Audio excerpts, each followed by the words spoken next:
आज मनसीचा भारी मूड होता कांदा भजी खाण्याचा बरं का. त्यासाठी मी इथे मस्तपैकी कांदा भजी खास तिच्यासाठी करण्यासाठी घेतलेत.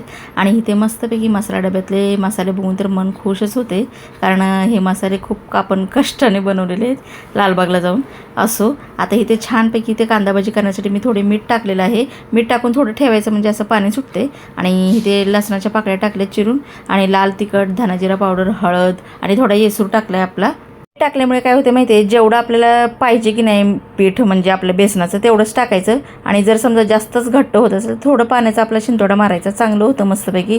कारण हे कुरकुरीत भजी होण्यासाठी असं करावं लागतं. आणि इथे थोडं मी जिरं पण टाकले बरं का, कारण खाताना क्रंची लागतं दातात येतं. आता भजी म्हणलं की पापड पण पाहिजे मनस्वीला. मस्तपैकी इथं छान तेल एकदम कडकडीत गरम झालं होतं. आणि भजी, आणि इथे मी कमीच तेल वापरते बरं का. काही जणांची कमेंट येते की ताई तेल तरी टाका, तेल खूप कमी टाकता. कारण हे तळून झाल्यानंतर की नाही तेल मग ते पुन्हा वापर करायचा म्हणलं की शरीराला चांगलं नसतं. त्यामुळे मी तेवढंच प्रमाणात तेल वापरते. जास्त एकदम भजी करायचं असलं मग भरपूर तेल वापरते.